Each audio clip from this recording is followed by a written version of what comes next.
Olha, tá rolando no Brasil uma das mudanças mais significativas da história recente do país. É uma grande reforma tributária, sabe? E ela foi pensada para atacar de frente um problema antigo, a desigualdade. Vamos entender juntos como essa mudança pode, de fato, virar o jogo dos impostos por aqui. Para a gente entender por que essa reforma era tão necessária, tudo começa com a imagem que a gente está vendo agora. Um estudo recente revelou uma coisa assim chocante sobre o sistema de impostos brasileiro. Ele funciona de cabeça para baixo. A alíquota efetiva, quer dizer, o que é pago de verdade sobre a renda total, é de só uns 20% para os super ricos. Agora, para a média da população, esse valor mais que dobra vai para 42,5%. Mas como assim? Como isso é possível? Pois é, essa distorção toda, ela é um reflexo direto da imensa desigualdade de renda que a gente tem no Brasil. E os números por trás disso são francamente impressionantes. Pensa só neste dado: 27,4%. Essa é a fatia de toda a riqueza, de toda a renda gerada no país, que fica concentrada nas mãos de apenas 1% da população. É essa concentração extrema que serve de pano de fundo para a gente entender por que o debate sobre impostos ficou tão urgente. E quando a gente coloca o Brasil no contexto global, a situação fica ainda mais nítida. Este gráfico mostra que o problema não é pequeno, não. O Brasil se destaca negativamente como uma das nações mais desiguais do mundo, muito acima da maioria dos países desenvolvidos e até de muitos países em desenvolvimento. Ok, diante desse cenário, o governo propôs uma solução bem ousada, uma nova lei para tentar reequilibrar essa conta, para redefinir quem paga o que em impostos. E a principal mudança está aqui, ó, na ampliação da faixa de isenção do imposto de renda. Antes, a isenção valia para quem ganhava até pouco mais de R$ 3.000 por mês. Com a nova lei, esse limite dá um salto, vai para R$ 5.000. Para milhões de famílias, isso é uma diferença enorme no orçamento do mês. E o impacto direto dessa medida é simplesmente gigantesco. 15 milhões de brasileiros. 15 milhões de pessoas que antes precisavam declarar e pagar imposto de renda, agora estão livres dessa obrigação. É um alívio financeiro imediato para uma parcela enorme da população. Mas é claro que essa isenção toda tem um custo. E é aqui que a gente entra na parte mais controversa da reforma. Como é que se compensa essa perda de arrecadação? Bom, a resposta foi taxando os mais ricos, e especificamente através dos dividendos que eles recebem.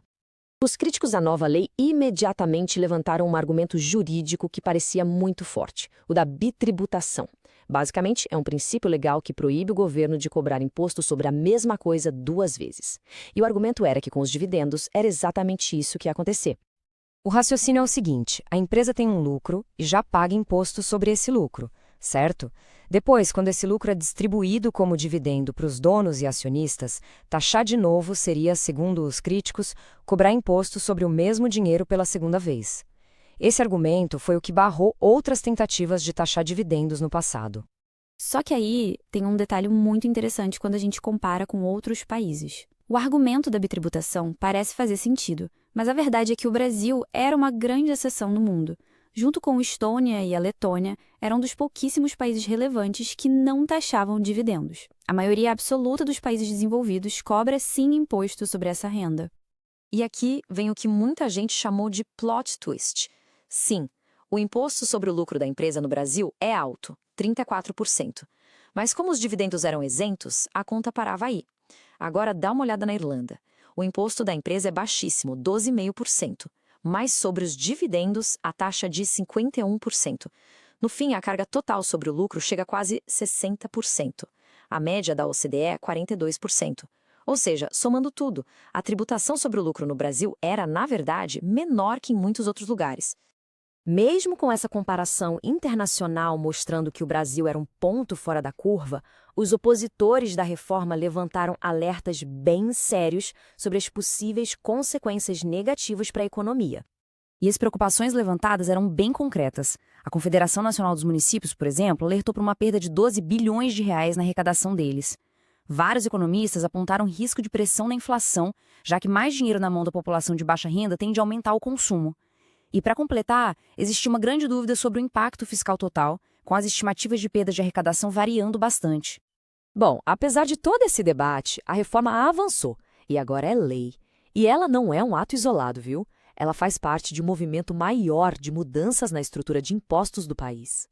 O debate acabou. A lei foi aprovada pelo Congresso e sancionada em 26 de novembro de 2025. Com isso, foi estabelecido um novo marco tributário para o país. Essa, goste-se ou não, é a nova realidade fiscal do Brasil. E essa não é a única frente de mudança. Para ter uma ideia, este gráfico mostra outra disparidade que está na mira dos legisladores, a do setor financeiro. Nele, a gente vê que os bancos tradicionais pagam uma alíquota efetiva de impostos bem menor que as fintechs. Já existe outro projeto de lei que busca corrigir exatamente isso, o que mostra que essa busca por equidade fiscal está se espalhando. Então, o ponto crucial é este. A reforma é uma tentativa histórica de virar o jogo da desigualdade tributária no Brasil.